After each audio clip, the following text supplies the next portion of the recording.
also known as President Kenobi on the internet, and welcome to another episode of What's Ruining Magic Today. On today's episode, we have a very special guest, Brian, the Tolarian Community Professor, College Professor. Community College Professor. Sorry, my bad. Hello, welcome. How was the trip? Ruined by so many things on the flight, but not as ruined as I feel Magic the Gathering has been ruined today. Let's jump right into it. What is ruining Magic the Gathering today, would you say, Vince?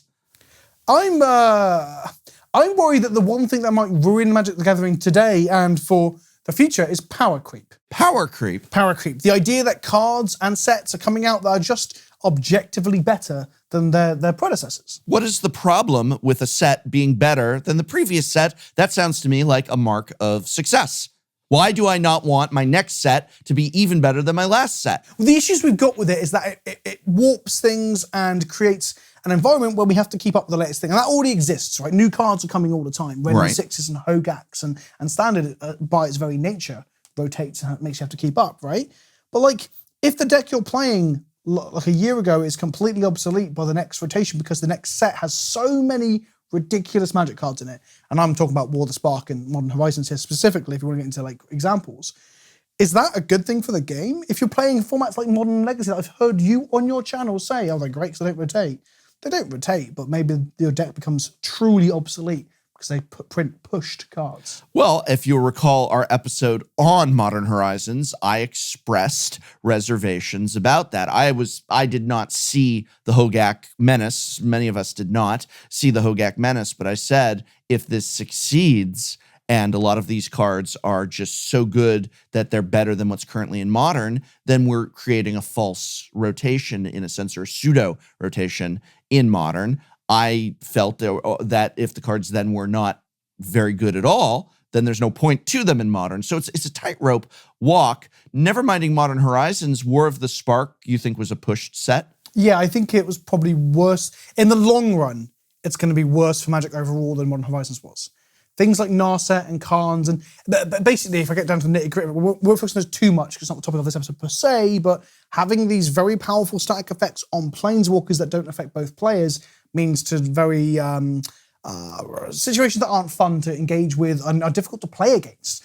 Khan can lock you out of the game by wishing to the sideboard and turning off all your permanents. Narset makes your card draw just not actually function. Teferi makes control mirrors mean that you have counter magic and they don't. All of those things are almost unprecedented. We haven't had that kind of stuff before. The cards are quite literally pushed. They're the most pushed Planeswalkers we've ever seen. Well, you know what we say about Teferi at Tolarian Community College? Teferi can go tuck himself, which is an accurate statement because he can indeed go tuck himself. But there's also just on basic level, you're talking about, well, these abilities might be problematic, but let's talk about this I'm going to strip this down to a very basic level. This year, we have a card that is a 4/4 flying, and that is our most powerful card. We're going back to, say, Shivan Dragon or something like that, or even that's pre-Shivan Dragon because I didn't even mention things like Fire Breathing, but let's just say 4/4 flying, that is the top of the line, and then next year we make a 5/5 flying. All right, so now the 4/4 flying is obsolete, and we consider 5/5 to be the top. Next year, if we make a 4/4, we've gone down. So in fact, what we want to do is make a 6/6. Then a 7/7, then an 8/8, then a 10/10 flying trample vigilance. And if we follow this trend and we set this trend of creeping up the power with each new set, can't go back, can't go lower, can't do the same, are we going to hit a point where we're playing with 100 flying vigilance creatures? That seems like, and then every other card, we're talking about one card in a set, but if we need answers to that creature, fair blockers for that creature, removal spells, well, that creature also has protection from all colors. How do we remove it? And so we're reaching a point where the game might buckle in on itself. Indeed. I mean, I know, again, not to focus too much on this, but I know that in Pokemon, in the original card set, the maximum HP was 120, right? And the latest set, they've got 320, and it just absolutely dwarfs anything that came out originally. And we see a bit of that with Magic now, right? With cards that are just so mechanically complex and powerful compared to anything in Alpha and Beta, barring the cards that are banned in every format, most things from Alpha and Beta don't see any play anymore, right? And I guess that's part of games progressing, but it's not something you can keep up. Like, Modern Horizons and War of the Spark were pushed, I believe, because they want to sell packs. And that's where it gets to be a problem. People want to play with new shiny cards, new and interesting cards. Like things like the adventure mechanic, for example. It's not a pushed thing. It's a new and interesting way to play Magic. Right. Whereas something like Wrenn and 6, which is just a very mana efficient and 2-mana Planeswalker that then allows you to play any number of colors in your deck because it fixes all your mana by getting fetch lands back and that sort of stuff.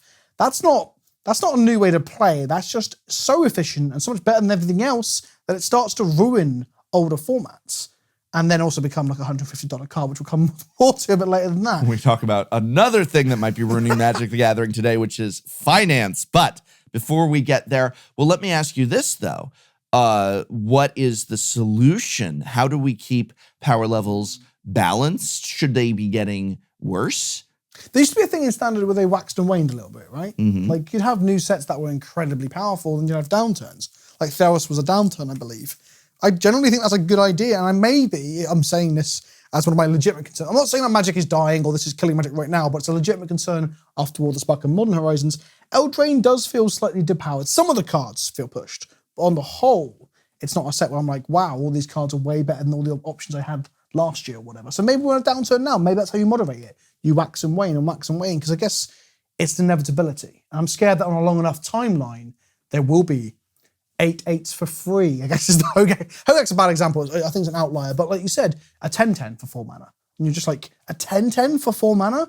But why would you ever play Tarmogoyf again? You know, that sort of thing. Sure. It's like I've said about things like Wormcoil Engine, and when we had the Titans in M11 and M12, they created a problem where at 6 mana, there was just nothing better to play. And so every deck's end game turned into just slam out a Titan or slam out a Wormcoil if a particular Titan wasn't in the right color or what have you. You're going for that 6-drop. People actually, at the time, a Wormcoil was legal in standards at the same time as the Titans. People called Wormcoil the honorary 6th Titan. And then when we got to Kaladesh, we had our almost Titan cycle of the Gear Hulks, which felt like they were trying to take them down a notch, but perhaps didn't quite pull them down as far as they had wanted to go. I know Noxious and Torrential Gear Hulk, the blue and black Gear Hulks in particular. But they see no play in like Legacy and Modern, right? Those cards don't see any play. So maybe that's a counterpoint against us that people are like,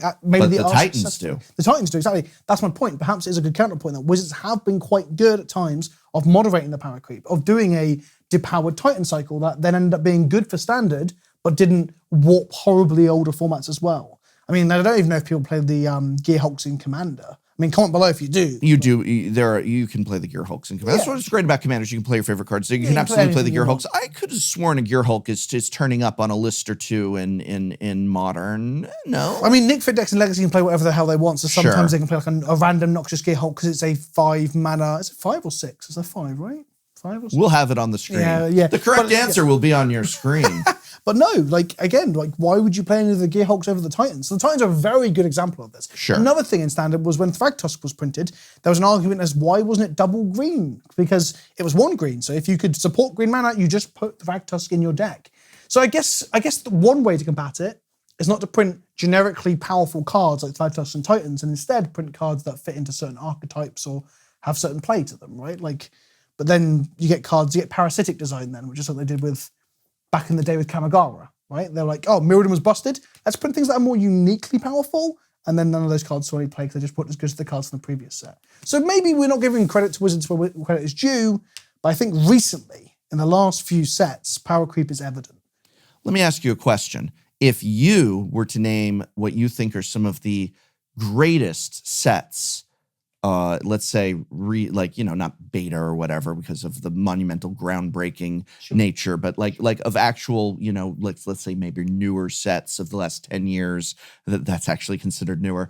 If you were to name some of the greatest sets, which sets would you name, and would those be the ones where actually power was pushed the most? I mean, one of the fallback ones is Original Innistrad, and I believe that, this isn't my area of complete expertise, but I believe that most people would agree Innistrad was a pushed set. Yeah, New Phyrexia, Original Zendikar. New Phyrexia was one of the most broken sets of all time, right? Like Phyrexian Mana. Yes. Like Phyrexian Mana pushed things because So power creep doesn't always mean that things have to be huge. Sometimes it's the fact that they're making things too cheap and efficient. Hogak is a big boy, but he was free. Red and 6 isn't like a planeswalker that shoots you for 10 damage. It's just 2 mana and efficient. And then we come to Phyrexian mana. They break this stuff by making it free or cost nothing. Same with Treasure Cruise as well. Anything that meddles with mana. Delve is another great example. Phyrexian mana is a great example. Well, I think you're right. Like the sets Affinity. Yeah, exactly. The sets I'm going to name for like me loving in terms of for constructed play and stuff, and it's going to be the sets for the powerful stuff that kind of belongs in Modern and Legacy. And that actually brings me to what I think might be ruining Magic today, which is the answer to what you think is ruining Magic today, which is making sure that new sets are not quite as powerful as the previous, and that is not power creep, but power drip. What is the inverse called? Don't say he had an obscene expression in rehearsal about it. You can use your imaginations. Power down. Power down. Okay. Power down. And power down is at its finest. I think they did a great job with the Gear Hulks, in all honesty. They were very powerful, but they were not quite Titan level. However, the problem and why this is ruining Magic today is that we get into a cycle where each set is just a little worse than the last. And no cards are entering Modern or Legacy. I think cards entering Modern and Legacy in the right way is great, and Pauper as well. What a great way to shake up a format and meta and to enable new things. What about a tier 2 deck in Modern that gets a new piece and becomes tier 1.5. That's an exciting moment and a great thing. You've done very well to almost bamboozle me a little bit, because the segue was good. That segue was good, right? But you've kind of almost tricked me into admitting that I like things to be simplified sometimes. And I always say that I love complicated Magic, okay? Right. But we can't have War of the Sparks and Horizons all the time. So we do need this downturn. And I think Theros is one of the examples that I said earlier. Like hardly any cards, if any cards from Theros made it into older formats. You got like Nykthos, Brimaz once saw play, but that got dwarfed very quickly. They reprinted Thoughtseize. And then at that point I started to run out of cards. That Courser of Graphics was pretty good. That card saw some play, but not anymore. Like, yeah. So, but Theros is quite beloved, right? Prophet was in Theros. Prophet, yeah. That was so powerful. Commander Boogeyman, yeah, right, sure. And the gods, I guess. And the gods and Commander. The gods, not just in Commander. You see a few gods pop up in Modern lists from time to time. I think Thassa might have branched across, and Perforos is a bit of a meme. I've put it on my channel. And I know it's a bit of a meme that I play Merfolk, but Master of Waves is a integral part of Merfolk. I know there were some Merfolk lists. So what's that we've said so far for Modern and Legacy? We've said like 4 cards? Okay. Like, I think Theros is generally not a very powerful block. Honestly, all 3 sets. I mean, it gets even worse if you get into the 3rd block, because famously people were quite frustrated with how depowered it was. People remember that very fondly, right? I guess, yeah, we can't always have ridiculously powerful cards, but we can have interesting draft formats, interesting flavor, like other ways to enjoy Magic, because Magic is many things to many people. And Eternal formats can't cope with all that injection constantly. Like at the moment, Vintage and Legacy and Modern have been in so much flux, because Modern Horizons and War of the Spark threw everything for a loop for like 2 sets in a row. It seems crazy to me to be making a product that's an entertainment and strategy-based product, and to say our goal is that the fall set is slightly worse than the spring set, and that the winter set following the fall set is slightly worse than the fall set. But not worse in every way. Perhaps the cards are less powerful, but like a mechanic like food can still be very fun to play with in limited, might make standard decks, and might make a new archetype. I think food was, we were talking a little bit about Throne of Eldraine some episodes ago, and I had said in that episode that when we first saw the spoilers of artwork and I think the first few cards, I was really swept up in it. And we were talking about what was the moment for me that I started to feel hesitant. And I'll tell you, when food got revealed, for me, I considered food a big ho-hum and a big dud. I thought it looked terrible, but it's grown on me. Really? Has generally grown on me. Okay. Like just watching like the streamer events and stuff, watching people sacrifice foods to play combat. Like, I'm not a big like I listen. Like all of us, I experimented with Life Gain Soul Sisters in Modern. I experimented with a little bit of that in my youth, But for the most part, I'm very anti-life gain as a strategy or even as an effect. I agree. It can be a good answer for the sideboard. Interesting food cards are the ones that sacrifice the food to do different things. Like the cat that can come back and the oven that turns creatures into food and all that sort of stuff. Yeah, exactly. Yes. So, but and that's why I felt like so let's take a quick trip down memory lane with some of these create a token. We had was the first one clues that we were really seeing that where you create a token to sacrifice. Okay. So the first one was clues, and clues got you to draw a card. Now the most powerful effect in Magic in many ways is draw a card, but you could argue it's tied. What gets cards banned? Messing with mana. And so the thing that followed clues was treasure. And treasure was you got mana. And so you go from draw a card to mana, which is very close. That's like from Titan to Gear Hulk. And then you go to food, which is like Soul of Innistrad, Soul of New Phyrexia. I agree on its own in a vacuum. Remember those? You remember that cycle? The soul cycle? That was them attempting the Soul cycle. Soul of Plane was their attempt to have less powerful Titans, and there they botched it. I mean, we had it in the latest set. The elementals are all like pseudo-Titan effects. The big splashy mythic rare in that color. Do you like those? This is boring. I think they're more fun than the Souls, perhaps not as good as the Gear Hulks. I mean, you got this. And this is the problem with power down. But you're talking about food. I think you're being unfair to food by comparing it literally to clues, where clues are just going to be objectively better, right? They cost 2 mana. They don't tap to sack clues, if I remember. Am I remember that correctly? You don't tap a clue, do you? You just sack it for 2 mana. Food have to tap themselves. You can't even tap them to, like, I don't know, whir, for example, and stuff like that. So food are just objectively worse. Yes, the way you make it more interesting and fun is how you interact with them. So one thing I was saying when I was on the pre-release, I got to be on because I'm kind of a big deal, was that I was frustrated. You have a YouTube channel? No, that was a streaming event on Twitch. It's this new thing. You stream on Twitch at Pleasant Kenobi? The old people might not know about. At twitch.com/Pleasant Kenobi? No, Twitch.tv. Twitch.tv. Pleasant Kenobi. So you don't. Anyway, one thing I was bugged out about when I saw food was that we didn't have a tireless tracker variant. We didn't have tireless farmer, tireless tiller, tireless baker, whatever stupid thing you want to do. Farming makes sense because it's landfall, right? That was like a 3-drop in green, where a land comes in, you get food. But that would have been so objectively worse than tireless tracker that I would never would have touched that card with a barge pole. And also, I think it's good if we don't have the same thing every single time. So we've already talked about, we had Titans. Let's do a depowered Titan. Let's do the next version Titan, and so on and so on. If I get every single token mechanic, and it's like, here's tireless tracker, here's tireless treasurer, here's tireless farmer, that would get boring too, That will get boring. So I think you're being unfair to food, because it's not a carbon copy of clues or treasures. And I think that's one place we can compliment, is that the mechanics work in a different way. It's a different thing.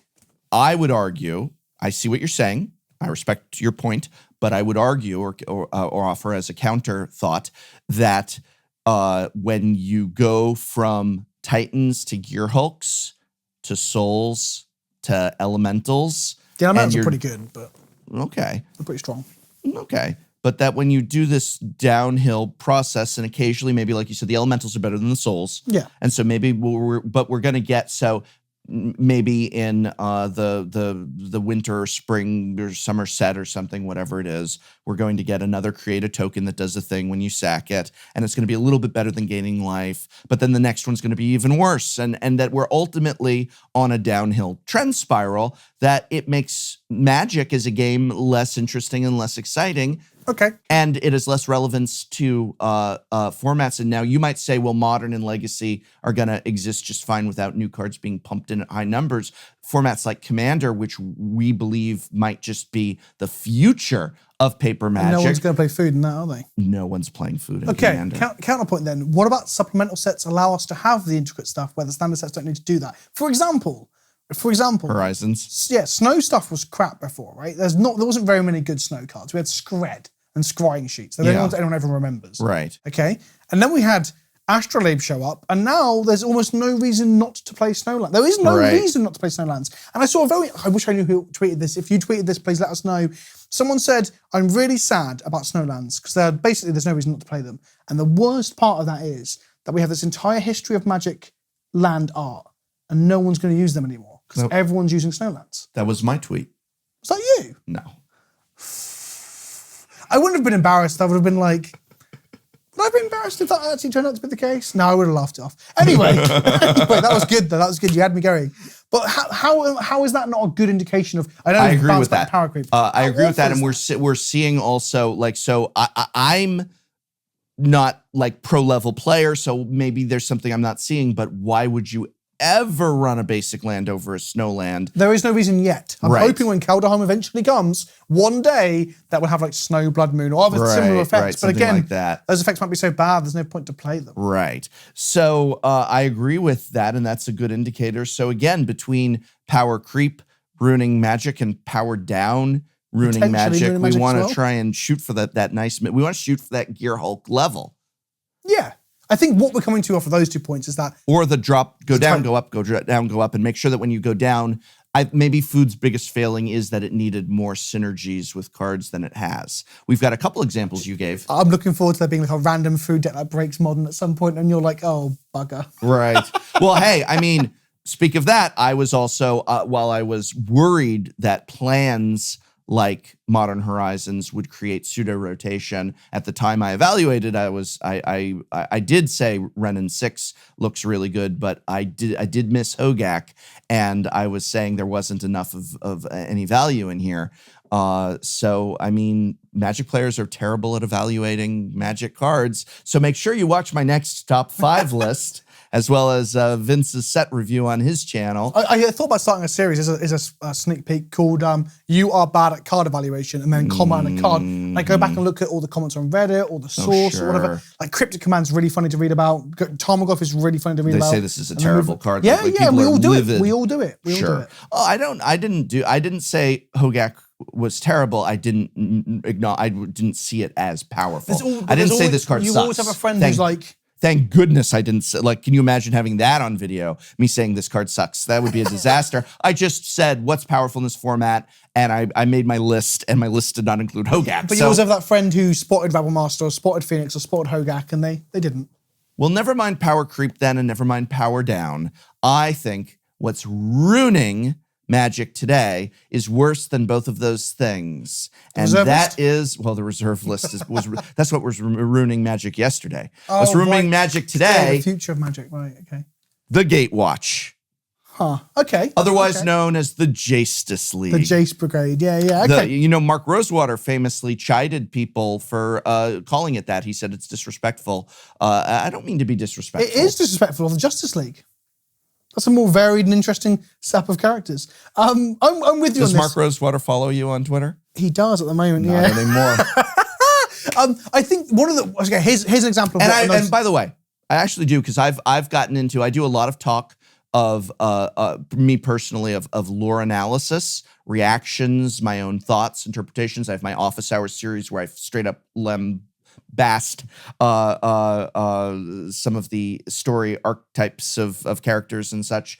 But I do want to say that I do acknowledge and understand and appreciate and respect that the people involved on the creative end of things, even if what they create doesn't always land and is sometimes going to get made fun of, that their intentions are sincere and that their creative process is genuine, and that even if you are, and I've referred to a lot of the story stuff as this is essentially ads for Magic, and like a Magic story is, this is to get you to buy Magic cards, and I say, so it's a kind of Well, they ad. shouldn't pay But them that with it, doesn't right? mean that a person writing a novel is not any less an artist just Sure. because they want to use that book to sell cards, nor is anyone who's painting art on a booster box. I mean, that is an advertisement for what's in the booster And of box. You're an course- artist. It's a difficult thing, but we are also allowed to dislike things. We are allowed to say, I don't like the Gatewatch. I find it comical. I find it forced. I find there to be problems with it. And I also am going to say, as a consumer of a corporate product and a corporate, like League of Heroes, I'm going to be allowed to snicker at it. And I don't want to yuck anyone's yum, and I'm not making fun of you if you like it, and I'm not saying you shouldn't love these characters if you do, but you know what? I don't, and I'm going to tell you why. We'll go on then. Well, I just did a lot of talking. Why don't you just start? Okay. Why do you think the Gatewatch is ruining Magic today? I personally don't actually dislike the Gatewatch. Like, I'm a big fan of comic books, and I like ensemble casts of characters and superheroes and like characters you can relate to and all. I get why Magic goes down this route. So I don't hate the Gatewatch per se, but I really dislike the use of them like all the time. I was asking, I think when we're talking about what episode we were doing, where I was like, I'm kind of sick of constant war and constant Gatewatchisms. I wanted another set where we just go away and see another characters, and we almost got that with Eldraine. Garrett came back, so I'm happy because I want to see Garrett. He's not in back. the Gatewatch. I know he's not in the Gatewatch, but I'm talking about the same characters every time. Yeah, well, he's healed now, so he probably will join their team and things. But this is nice to have an old character come back, one of them. We've got a new Planeswalker villain. We've got the Kenriths coming back. I know they're an old character, but they're still fresh and new. I really liked the character. I was surprised. It's funny, the Kenriths were my preview card for Battle Bond. They were, yeah. They were.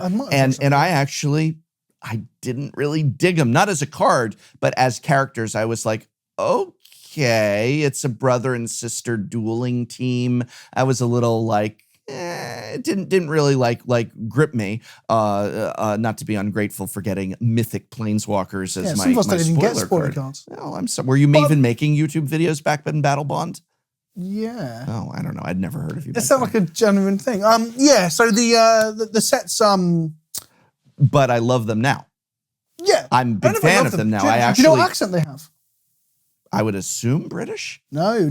Well, when I heard Will Kenneth speak during the streamer event when I was watching someone else stream Arena, he's Scottish. Or at least his accent sounds Scottish. Is Kenrith a real surname or is it made up surname? It sounds mildly Scottish. Kenrith. As an Englishman, I need to be delicate about what I say. I was going to do an impression of him. Is your family name Kenrith? And are you Scottish? Let us know in the comments below. I wanted to give some credit where credit is due again because this is kind of what I wanted. And maybe is when we're talking about predictions a little bit, Throne of Eldraine has moved away from the same dudes and dudettes and friends fighting war. And there isn't this war thing as well. So not only Gatewatch, another thing that bugs me about every Magic set is just there's always two sides having a battle.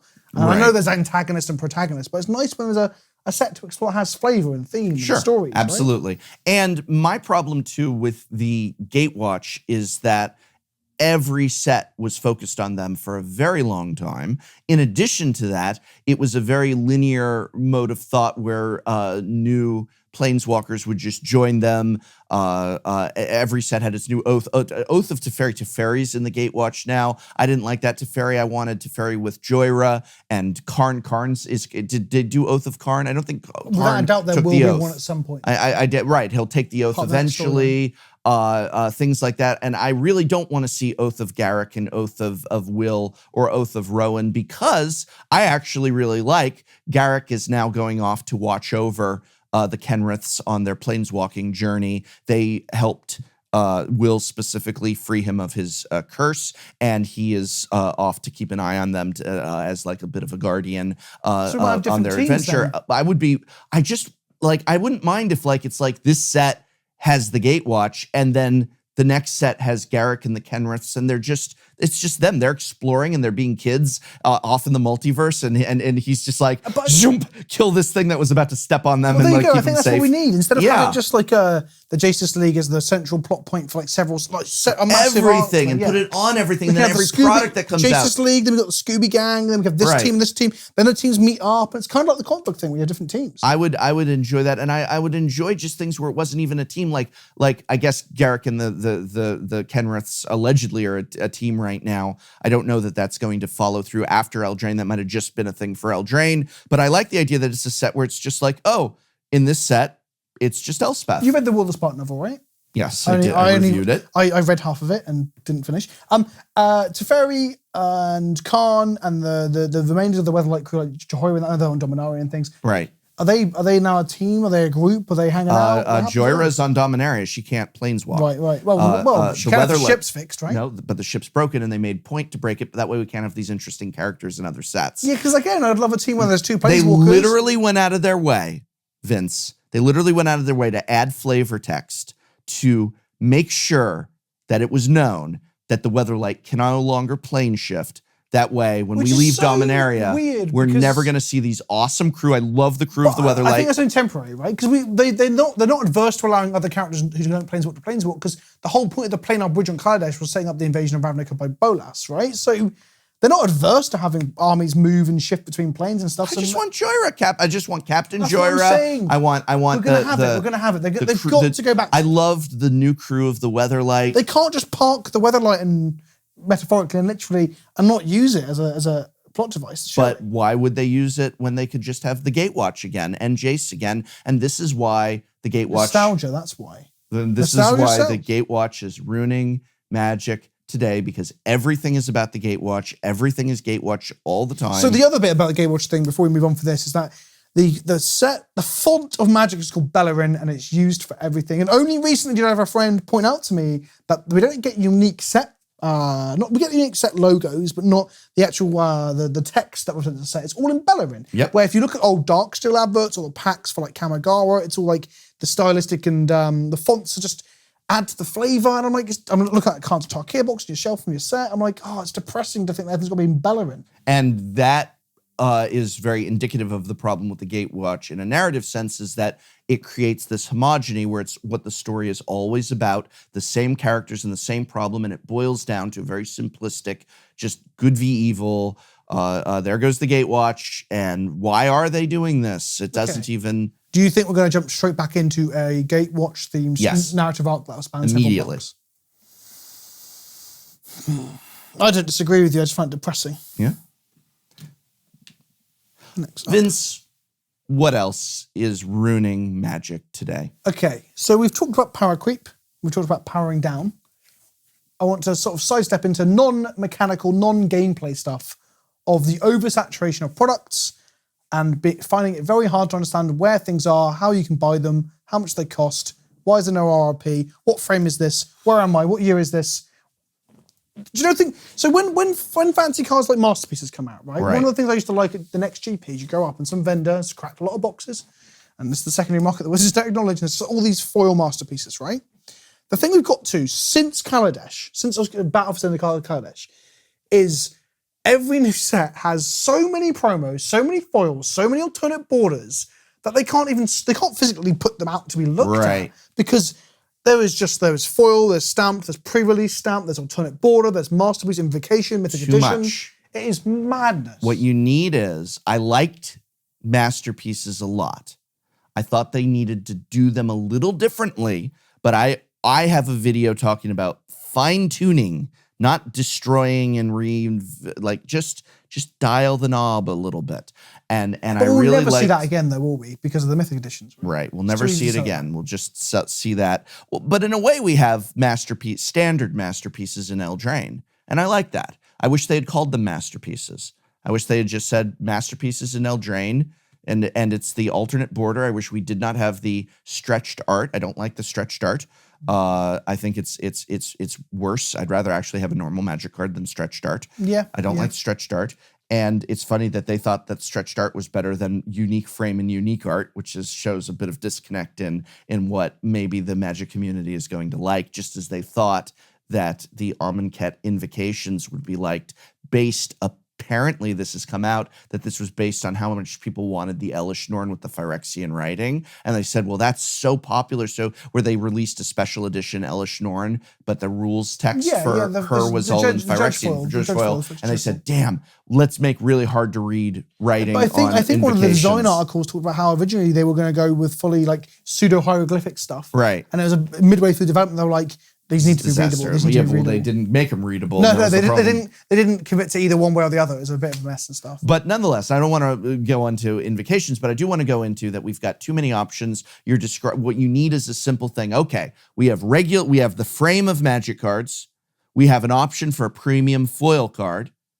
And then we have an option perhaps for an even rarer alternate art, foil, full art, textless border, but like not this thing where it's like, well, it could be a frame, it could be a stretched art, it could be a thing. There's too many things flying around at once. And then on top of it all, every set it's changing. For example, think back in Ixalan, they had these treasure packs that you would get when you pre-ordered a box, and the treasure packs had different artwork foils in them and different selections, but those are not the same as showdown packs, and showdown packs are not the same as box toppers, and box toppers are not the same as collector's boosters, and it's too much, and I don't know what's in those. I've got some of those Ixalan packs right over there and that I haven't opened. I don't even know what's in them because there's been too many special packs where all the rules are different, and what they need to do is they need to say, you get a pack, it's called this, it has this criteria in it, and it's what the sets get. I liked box toppers.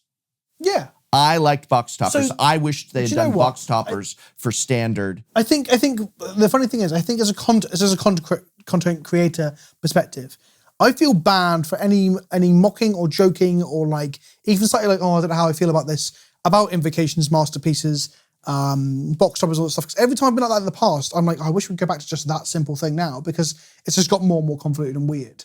So when it makes me feel like, oh, I regret my previously jokey stance about how weird this is, I'm like, that's a weird place to be, right? I suppose. The other thing as well. What's ruining Magic today? It's you, Vince. Well, no, I don't think, that's not what I'm saying. I'm like saying like, I'm wistful for a time when I understood what the hell was going on, I think is what I'm trying to say. I'm wistful for a time when I knew what was going on as well. And again, I've used this expression. I think I picked it up from my friend Josh Lee Kwai. So if you listen to his podcast, maybe he has used it a few times on there. I don't want to lift it from him, but I'm pretty sure I first heard it from him, and it really stuck with me. And that is ironic because the expression is that it feels like Wizards of the Coast is just throwing all this stuff at the wall to see what sticks. But it's just, we can't tell. There's too much. Well, that comes on to my next point, is that they don't seem to be repeating things very often. So we saw Invocations, Masterpieces, and Expeditions, right? That was like a 3 attempts at it. And that kind of made sense, because you try 3 times to see if it's to get rid of anomalies in your testing. But at the moment, they don't seem to be testing in any way that can give them conclusive information. All they do is see the audience is either happy or not happy, and they just change what they're doing again. And then the audience is either not happy or happy. They can't determine patterns from that. Again, as a content creator, I'm like, I should try things multiple times to see patterns. And there's no way to determine patterns of the way they're doing stuff. They should have defined the term masterpiece as an ultra mythic, extremely rare card that can appear in sets. But they did. That was what they did. Hang on. That's what they did do.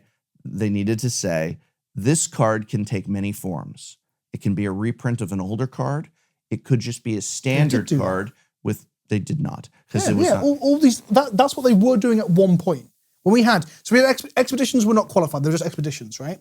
Then they went, that was so popular, that was the first one round. Yeah, it's so popular, we're going to do it again. And then the next one was, they went, that was Expeditions. Then they went, these are now going to be called Masterpieces that will change between sets. They won't be in every set. And now the next ones, there's an article on this. Then they said that these are inventions. They're masterpiece inventions. Right. And the invocations are retroactively, and the expeditions are retroactively part of this masterpiece thing. Right. Then they went to the next set and they went masterpiece invocations. Right. Then they went, scrap that, we're going to do something different. Right.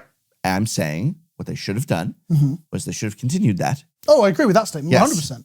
And what they should have done was they should have continued that, where instead of doing such a high number of cards that were always reprints of old, they had a couple from the set. They did so many. There were so many expeditions. Yeah, there was always there needed to be 5 in Gatewatch. Didn't make it enough of a lottery though. That was the thing, because that was. Well, the other thing, I think right? they needed to occur more frequently than they did. Well, that's true, but it was always upsetting because your friend would open an expedition like Fetchland, and you get an expedition Battle for Zendikar Tango Land, or whatever, and you're like, exactly. But like, I really like the alternate frame ones in Eldraine. I don't like that I keep forgetting what their little nickname is. They are called the showcase cards. Sure. And so I agree with what you're saying. I think I don't it'd be know nice their rarity. To go back. How often am I going to open a showcase card? 1 in 3 packs as a showcase card. Oh, but look I at can't you, Mr. tell you Math. how common the foils are. I'm not even sure if foils Do are they the come in common foil and non-foil? Yes. In regular boosters? Yes. In collector's boosters, they also can appear. Don't ask me about collector's boosters. I have no idea. Okay. I've never seen one. It too breaks down, expensive. and This is where it breaks down. But I agree with you. We should have got. That's the guess what I was saying. We want to go back to those days of simplicity of just 15 super ultra lottery ticket rares. And now we're not. We're now at a stage where we'll sell you the super ultra ticket rares at a high price, and then we'll give you a load of other stuff, which is kind of cool, but it's not clear what it is and where it is and when. And in terms of things that aren't clear, to segue into another thing that's based on lack of clarity, in my opinion, what is ruining Magic today is a topic from yesterday's Dies to Removal, which is organized play. We did an entire episode around organized play, and then there were massive sweeping changes to organized play, not because of our episode, of course. We were one voice in a chorus of many upset with organized play, but the changes to people said, we want to hear what you think of these changes. And I'm going to say these changes to organized play are ruining Magic today because of the same reasons you were just talking about. needless complexity.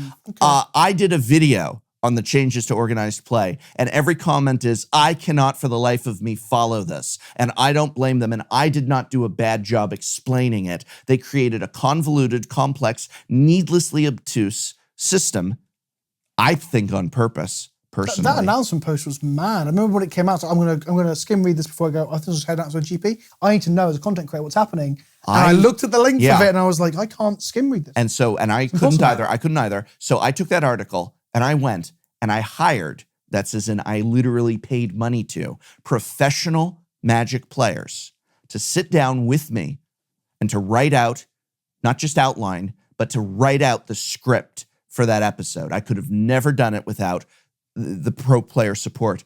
And even with that, and they were all saying the same thing, this is the most convoluted, cumbersome thing.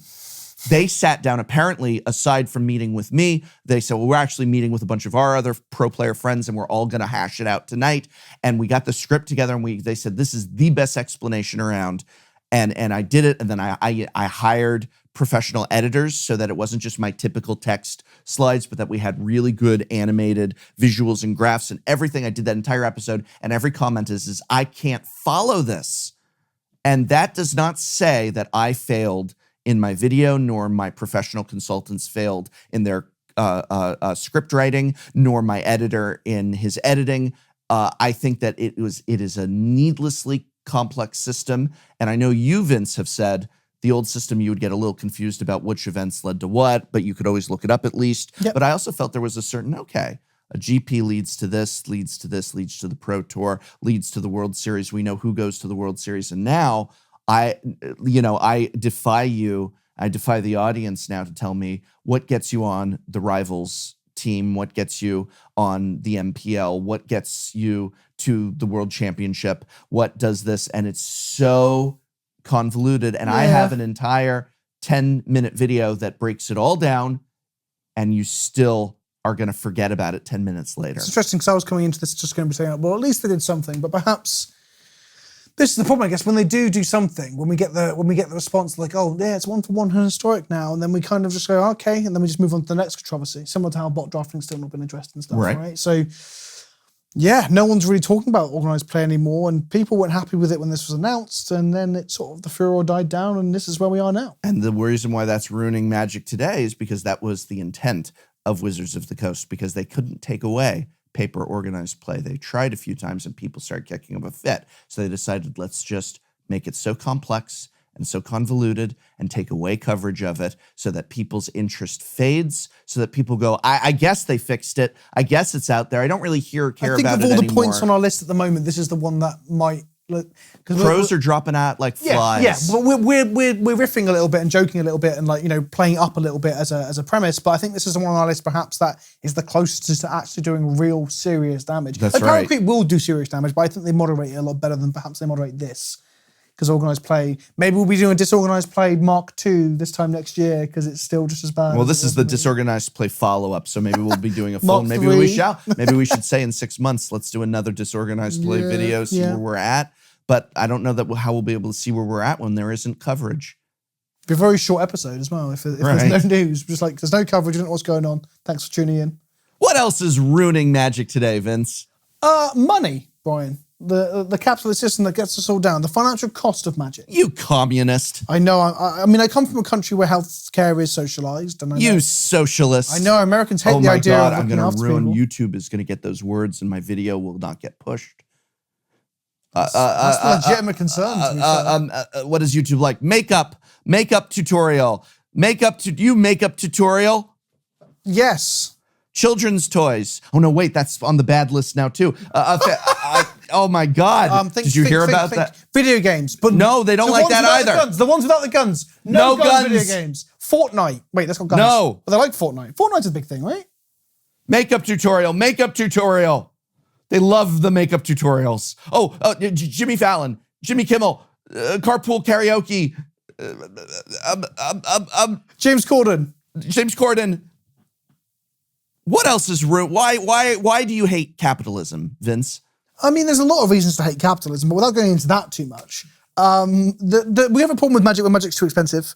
And I really like old formats. And I actually, here's a weird thing that people are going to hate. I don't mind when cards cost money because I believe, we've talked about this a bit before, cards being worth money allows people to invest in a hobby and not feel bad when they need to sell out and stuff because they get some money back, right?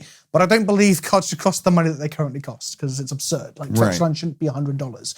So the problem we have is it makes it inaccessible to play the older, cool, fun formats, whether that be Commander, right through to Legacy and Vintage, because the cards are too expensive. Now, I'm not going to sit here and say that we have to repeal the reserve list. That's a conversation we've kind of had before, and there's nothing. We both agree, but we can't do that. I would like the reserve. Mark Rosewater wants the reserve list gone, and he can't get it gone. Yeah, so if he can't do it, no one can. Right. But I do think we need to at least sit here and say, look, if we don't manage reprints better, we're going to kill Magic, or we're going to kill the older formats of Magic, and that's going to kill Magic for some people. This isn't kill Magic. So not kill. Sorry, Magic's never going to ruin. Not the word kill, because YouTube won't like that either. Ruin, damage, make bad. But we also need to be careful when Wizards try and make things just like arbitrarily expensive as well. Because this is why I was so mad about the 2-for-1 thing. We haven't really talked about it on here. We're not going to go into too much about it, but it was Wizards just being like, oh, older formats, people pay money for Legacy and Modern, so I guess these cards are now more expensive. Right. And you're like, no, Wizards, don't do that. So there's this constant push from Wizards to, I think they do support older formats, just not as well as they should. This may come as a shock to you. I am unhappy with the way in which Wizards of the Coast manages reprints. I know I don't talk about that much in my videos, but I am unhappy with the way they manage reprints. I've had my run-ins with MTG Finance a few times, and I ultimately, while I definitely have issues with aspects of MTG Finance, I feel that the true blame goes not on the greedy capitalists of the marketplace. While there certainly have been bad individuals or bad incidents, yeah, and planned very buyouts sketchy, are ridiculous. Like, that's just the tip of the iceberg. And I've gone into that and stuff. But like, listen, cards should have value. I want to crack open a card that's $4 in my $4 booster pack. And I would like if some of those cards. So you don't want to spend ethereal, complicated amounts of money on ethereal cards that you can't sell or get money back from. Is that what you're saying? I would like some of those cards to go up in value. I like cards going up in value. I even like it when some cards go up into super high value, stuff like the alternate art Liliana, that's one of the most expensive cards in Standard ever right now, is really exciting to me. Things like the Expedition, the Masterpiece Soul Ring, that's really cool. What bothers me are $100 Scalding Tarns. Yeah. I'm not even that bothered. By something like an incredibly expensive incredibly, like, okay, let's take maybe not Ren and 6, but an individually expensive card, because if there's options and alternatives, alternative decks, alternative playstyles, I think the play pieces that people play with shouldn't be super, super expensive. Right. It's the customizability or the bling that doesn't really bother me too much. Exactly. It maddens me that people can't buy Gaia's Cradles for less than like $250 and stuff. If every modern, makes those formats unplayable. If every modern Masters set had 5 of the 10 fetch lands and alternated, because they only came out once every 2 years. So if the first Modern Masters set had the 5 fetch lands, and then the second Modern Masters set, which was 2 years later, had the alternate 5, and then the third one, which was 2 years later, had the first 5, and then the fourth one, they had 7 of these freaking things, Vince. And only one of them had 5 of the 10 fetch lands. It's been 13 years since Onslaught. How many times have they been reprinted? Once. If when we had returned, I know there were issues with when we returned to Zendikar, reprinting them, and we may be seeing them reprinted in our return to Zendikar. Well, I've been shouting that I'm pretty sure this is going to come, but then there was a Rosewater blog at time of recording a few days ago where he said, we'll allow a 1 or 2 fetch lands into Standard now and again. This is about as far as we'll go, in reference to the new Passage card, which people have been now linking that to me, because I'm the one going, the Passage card suggests that they're testing the water for not being sad about this anymore. Because if in the future all these Standard events are being played on Arena, what does shuffling matter? My prediction is we're not getting fetch lands in Return to Zendikar. We are getting slightly worse fetch lands, powered down fetch lands. But why? Because they want to save. What's the corporate reason? The corporate reason is that when they have cards that are worth $100 each that they can put in any product that is money in their pocket, even though they don't directly sell them. They use the And term reprint equity. don't they? reprint equity is the term. And so they are not going to just stick that in $4 boosters. They're like, whoa. Let's let these things get super expensive and then let's sell a set of 5 of them with alternate art for $500. But that logic, in my opinion, doesn't check out because they can do both. They can do both. Think of it this way, right? If fetch lands became worth as much as check lands, nobody would care to spend they'd that never much be on as them. worth as much as check land. The If demand they is had too been- high. If they Check lands see no play when they rotate out of standard. Fetch lands see play in every format that exists, from Commander right through to Vintage, Legacy, and Modern. They will never ever get check land prices unless check lands are in Commander. yeah, sure. Check lands, you see a check land here and there in Modern, right? Yeah, as one You do. Yeah. like 2 or 3 decks. Sure. My point is they're nowhere near the demand of like play sets of these things, 12 copies per deck. Sure. And unless they put them at common or uncommon, which they never will, it will never get there. So my point is, and here's the thing, if they're scared that historic will take away the focus from standard, A, make a good standard. Right. That's the first thing, okay? That's the primary only thing, really. But in addition to that, stick some cards in the packs that people want to open. Whether that be fetch lands, shock lands, bomb rares, titans, whatever, the whole power creep thing, and fetch lands will do that. And then people will still buy. People will snap your arm off for a Mythic Edition that is, imagine if it did a Mythic Edition where it's 1 of each of the fetches. Only 1. People will be trying to buy on the secondary market 2nd, 3rd, and 4th copies of those things. You remember the Expedition fetch lands in the full art style of Zendikar? Imagine Expedition fetch lands full art in the style of Ravnica.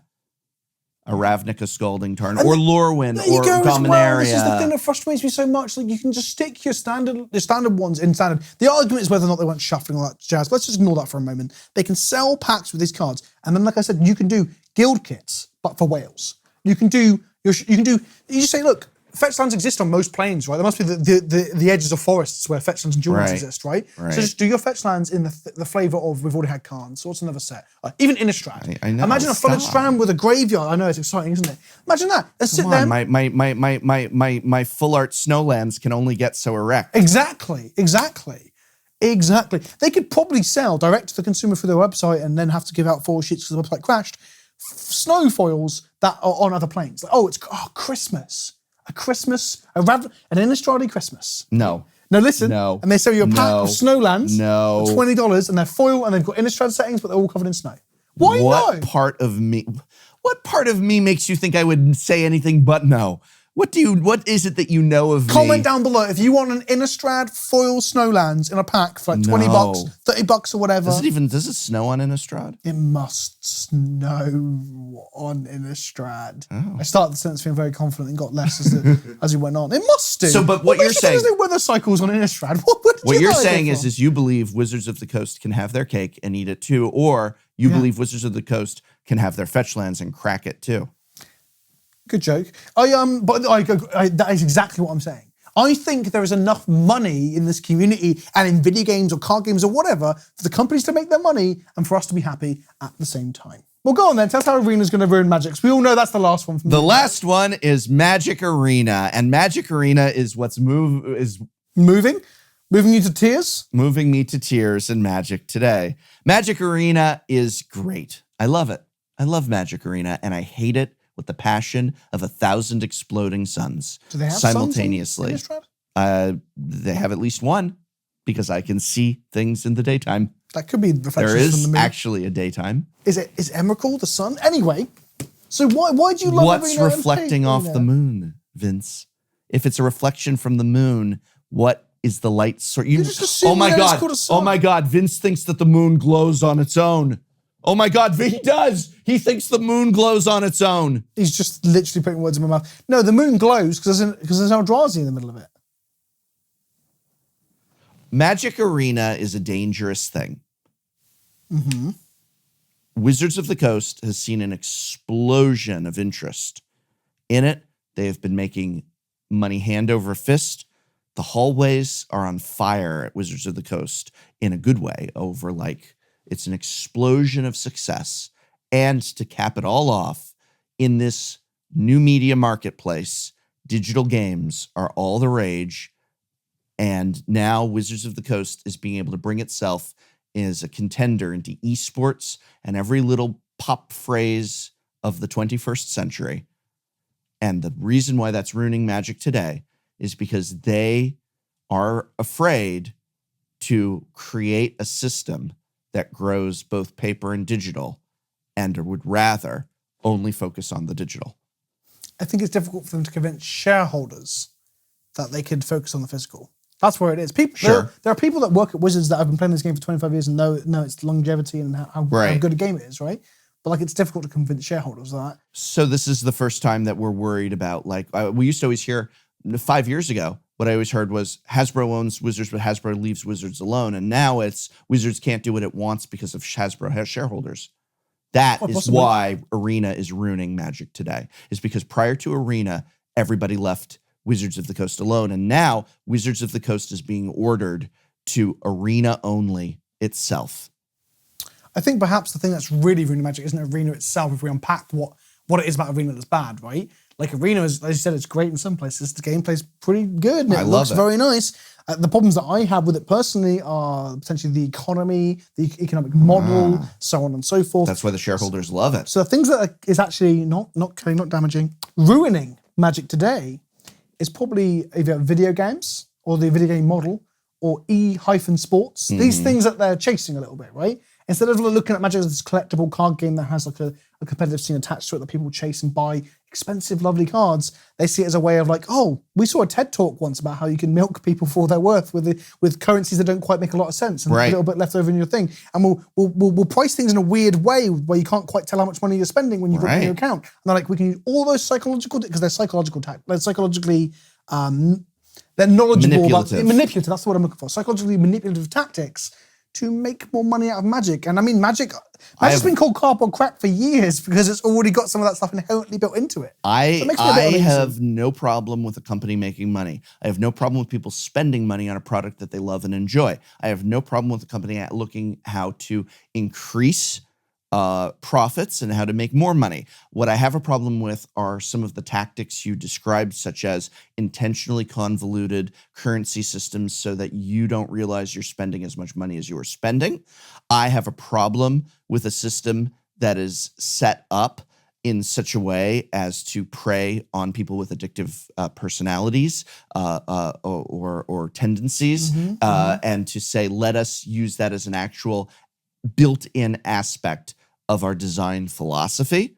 I also then have a problem with the fact that Magic Arena is suddenly Magic the Gathering, where the shift of the game itself, we mentioned that we noticed that in the ad for Throne of Eldraine, it doesn't end by saying Magic the Gathering, it ends by saying Magic Arena. And in many ways, what's ruining Magic the Gathering is the fact that it isn't Magic the Gathering anymore. Magic the Gathering has been turned into, thanks to those shareholders, Magic Arena first and foremost. The game Magic the Gathering is now a subsidiary of Magic Arena, and Magic Arena is standard and bot draft. But the counter, so here's gemstones and log in every day to finish a task. So here's a counterpoint then. If this wouldn't be an issue, the things you're saying, the things I'm agreeing with and complaining about the economy and stuff wouldn't be issues if it wasn't affecting the game, right? And that's the problem, is that it's affecting the game. Right. So we're seeing like the push for historic, we won't put modern on there, we don't want to put older formats on there. We can't possibly program things into Arena. That's things that are affecting the game's longevity, and the people who play other formats are being left out a little bit. That's affecting the game. If they were actually willing to look after those formats and look after the other players, then it wouldn't be so bad. Yes, that's definitely it. But it's not just that. It's things like if they wouldn't release sets on Arena before they were released at your local game store, if they would simultaneously release it. But they're saying, no, the money goes to Arena, not your local game store. If Arena would have a button that says, find a Friday Night Magic near you, that you click, and it easily takes you to your takes you to your nearest Friday Night Magic or a list of Friday Night Magics near you. If Arena would do one freaking thing is, if I had a wish from a genie that could only involve Arena, it wouldn't be for Modern or Commander on Arena. It would be that Arena would offer a very special type of reward, such as perhaps a unique artwork card or full frame, the equivalent on Arena of like some special cosmetic feature, some bonus, something really desirable on Arena. But you had to go in to redeem it, to get the redemption code at your local game store. And in doing so, in the packet, you also got a couple promo Magic cards. Well, they when almost do that now. They almost like we get a pre-release, you get a. But that's not the same. know it's not the same, but what I'm saying Nobody's is- going from Arena into the local game store to get the pre-release code. Yeah, so what I'm saying is they aren't. So let's again. I want keep them to saying put this, something in let's give Arena. credit where credit is due. They are putting these codes in pre-release packs. No, I'm not going to give them credit because they're not doing it right, because they keep giving you less with each pre-release from I the agree codes. with that. That is not credit where credit is due. No, exactly. Okay. Credit where credit is Okay, due. Unpack what I'm saying. Let me unpack right. it. Is that they are almost they've got the means, and the reason they're putting codes into the pre-release packs is to get people onto Arena. Right. What they should be doing is utilizing those things to support the paper game as well, and the local game store. Exactly. So where's credit doing that? They're not doing Because- it. They're doing the opposite. They're slash and burn tactics. They're destroying the local game store. Okay, not quite. Well, exactly. This is I'm saying it's this is what's ruining Magic today. Yeah, exactly. I'm trying to not divulge into hyperbole. Okay. But I was agree. being Of course. levity. But I think that those codes should be extravagant things that make people want to go to the game store to get them. I agree with you there 100%. And this kind of comes back to what I said earlier, that they could have their cake and eat it, because it doesn't have to be all Arena. Right. Because unless their final plan, and I'm assuming, and I hope to God this isn't the plan, is to just stop printing cards. These cards still exist. They can still make mythic editions that sell by the bucket load and make a ton of money. So they can have their cake and eat it by supporting the paper game by methods, like you said, of getting people to local stores.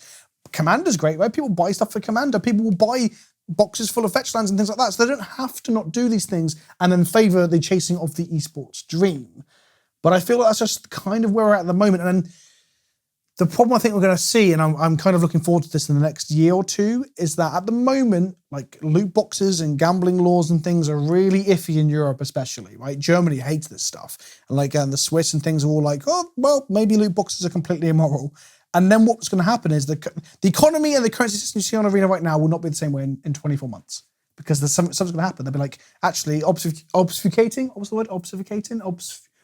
Making unclear your currency method.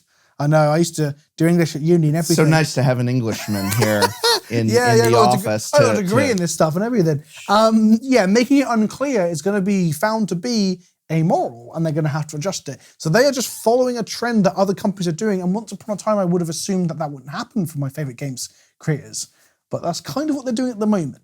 I don't blame any individual employee at Wizards of the Coast. We're never doing that. No. But I do think there's a pressure from on high to meet certain KPIs and just do what the rest of the community is doing. I don't think it's pressure anymore. I think it's rule. I think it was pressure, and that's what led to Arena. And I think they said, we got there. Divert all funds to Arena. The logo of the game is no longer Magic the Gathering. It's going to turn into Magic Arena. We already saw that. That was shocking. But the thing is, so if they started to do the right things, like luring people into the stores and not using the same practices that we think are disgusting from like EA and Epic and all the other games companies, if they stopped doing those things and then they rebranded Magic to Magic Arena, how would you feel? Not now, because they do it now, it's obvious that they're focused on Arena, right? But if they started doing the things that you're asking them to do right now, and you're like, you know what? Wizards have done good. They're actually doing those things. And then they changed the name of the game to Magic Arena. I would still be unhappy with them changing the name of the game. Why? And branding, because I want Magic the Gathering. Because it's Magic the Gathering. But the name doesn't matter if they're doing the right thing. That's a good point. No, you're right. But and I yet can I respect can't. what you're saying, because I would feel very uneasy as well. But then when again, you were saying I I was want- thinking, does that matter? Does that matter? It does matter at the moment because they're doing it. But then again, I want the old frame. I want them to do the old frame. I wanted them to do masterpieces in Dominaria. The irony is we're the moaning old about there's too many frames, and you're like, do you know what? There's too many frames, but let's have some of the old frames too. Like, No. I want back the old to- frame go back back. to it. I think the new frames are ugly. I think the old new frames are ugly. I like the old original, like I like the old frames. But that's new frame isn't that's not what's ruining Magic today. That's what's ruining Magic yesterday. What's ruining Magic today is Arena for those reasons that you mentioned. aesthetics on the shoot. and- Next one. I really just wish that they said that we could have a healthier, diverse ecosystem of the game where we have paper and digital, so that if one goes bad, others are still profiting. You know, I had the original CEO of Wizards of the Coast sitting here in the chair that I'm sitting in right now, and he said to me that when he sold Wizards of the Coast to Hasbro, one of the things that they said to him was, we didn't buy you just for Magic the Gathering. We probably wouldn't have. We bought you because you owned other properties, such as Dungeons and Dragons, and at the time, the licensing for Pokemon. And they said that having a diverse portfolio makes you something that was desirable, and that just you don't want to be a one-trick pony, because what happens if that goes up in flames? And he said, yeah, and he remembered fighting for the acquisition of Dungeons and Dragons, and that it was something that he had to be like, no, we want this. This is going to benefit us. And that a lot of people were like, how is D&D going to be profitable? At the time, it seemed like what a wild thing to bet on, Dungeons and Dragons. And yet that ended up, never mind the popularity it has today, but that ended up making them look really nice in terms of their sale to Hasbro. And so I just think it's ironic that they're going to say, great, we're so glad at the excessive arena, shut down the paper stuff. Not shut down. Okay, I'm sorry. I apologize for the hyperbole. I was trying to be funny, and then I get a little swept up because I wear my heart on my sleeve. I'm an emotional, I'm a red mage. But divert attention from paper. We don't care about paper anymore. All attention on the arena. And all I am asking is can we please get some arena codes for things that arena players would want that you pick up at the local game store. They did that for Duels of the Planeswalkers, and it brought in record number of paper players, as well as Duels was successful. I just want to see I want to see that you buy packs of things in paper and get the code in arena, so that when Brawl comes out on arena, you buy the Brawl decks and get the Challenger decks and get the Challenger code. And so it's like, oh, I'll just go to my local game store and pick it up. And then, oh, I've got the paper product. Maybe I'll play with this too, that we can have a diverse, healthy ecosystem. I don't want Arena to fail. I saw it and I was blown away by it at HasCon. I got to play in the closed beta, and I was to the moon over what it represents. I don't want these sort of predatory ecosystems and transactions. I want a clear economy. You could make a fortune nonetheless with me not preying on people, not realizing that why do we have to cheat people? It's a type of cheat. Why not just make money with a great product? One of the other ironies around Arena as well that I find really interesting is that Wizards of the Coast don't like to be compared to other video games, right? Right. And I've seen this firsthand. I've seen them being like, we don't want you to mention other video games when you're streaming Arena on their channels and stuff. And then the funny thing is that when Standard is bad, and Standard on Arena hasn't been bad yet. We had Nexus, sure, but we haven't had a Kaladesh, we haven't had a Mirrodin, we haven't had a serious problem with Standard yet. Right. When Standard goes real bad, do you think people are going to go, oh, I'm going to wait for the once-a-week historic queue to get my fix? Nope. No, people are going to switch to watch other things on Twitch. Right. People are going to load up other games on their computer, right? But if you have a healthy Magic game where you can go down to your local store and play Commander with your friends, or you can go play Legacy or Modern, or just even like buy and sell Magic cards, because there's so much to Magic that isn't just Standard. Right. You're going to keep the game alive. But the moment we have a real bad Standard, and if we haven't got other things for people to play, that's when we're going to see Wizards go, oh no, we've done a boo-boo here. We can't rely on Arena to be our cash cow, because sometimes Standards go bad. And I think that ultimately the problem is that in order to cultivate that healthy environment that you and I both want and would like to see, it means that you have to just take a step back from maximizing profits in every way at all costs. It comes in a loose, broad way to the old concept of you have to spend money to make money. You have to acknowledge that, you know what, maybe we could. And I agree with you. You can have your cake and eat it too. But let's just, for the example, say maybe we do have to put the reprints in regular $4 boosters instead of selling them for $200. But in the long run, that's much more helpful to the game's survival. Mm-hmm. Maybe we do have to have historic. And that is spending money to make money. That is investment. Right. Maybe we do have to. Yeah, leaving some equity out. I agree. Maybe we do have to have historic and Brawl as 24/7 available events on Arena. And that's going to take away from Standard a little bit, but in the long run, that'll lead to a healthier Arena client that can withstand problems. Maybe we have to put codes for free product and paper product, but in the long run, that's going to create a healthier game. And maybe we have to try and support these pesky pain in the ass, whine at us all the time local game stores by telling people to go into them, and we're going to lose a little bit of money in the short term because that could have been our immediate sale, but we're not going to put, boy, can I just say, everybody watching this, I wish so badly that you were upset at Wizards vocally every time they let any aspect, like anything on Arena before paper, with like even if it's just by a day, that you should be tweeting at them and writing them messages and saying there should be one day where everything goes live in digital and paper. I'm not saying there's a delay. I'm not saying, oh, Arena should wait. I'm saying whatever that day is. And if you want to, you proposed to me one time, you said, wouldn't it be funny if we had a trailer and then boom, right after the trailer, it was live on Arena? Well, that's fine, but have it at my local game store too. They have for years been able to set this up. May 15th is pre-release day, and stores, that is when the pre-release is. So you get it to stores, and May 15th, the trailer drops, and then it's live on Arena and at stores if you want to do that. They were able to do that at HasCon with Iconic Masters. Not a single card spoiled. The product was shipped out. Figure it out. I'm not even an advocate of that system, but what I am an advocate of, and what I wish people were more an advocate of in terms of the larger public, was don't let it be on Arena before it's in paper. Let it come up on both simultaneously, like things like that. That's it. It's such a small thing. Put a little promo pack that people go in to the game store if they want to get a special thing for Next Arena. time, okay, we'll throw this out there. Next time that announcement happens and you see it on Twitter, and if you've watched this episode and you see an announcement like that and you don't see me or Brian talking about it, tag us. Well, I'm being serious. Yeah. Tag us, because I think Brian's right, and I think we should be speaking up collectively, and not in a way like, oh, let's just like, screw you, Wizards. I mean, like in a collective way where we're like, you know what, these game stores do deserve some support and some love. So yeah, if I'm not doing it, tag me. Right. Ditto. There you go. Well, that's what's ruining Magic today, isn't it, Vince? Yes. What will be ruining Magic tomorrow? We don't know, but you do. So let us know in the comments below what's ruining Magic today, because this video will be posted tomorrow, and therefore, when you post what's ruining Magic today, it will be for us right now what's ruining Magic tomorrow. On the subject of ruining Magic, check me out on youtube.com/Pleasant Kenobi, where I play terrible decks that some would argue is ruining Magic. You know what's really ruining Magic today? You? You. Pleasant Kenobi. I was just stretching my calves on the bookshelf. Isometric exercise. Care to join me?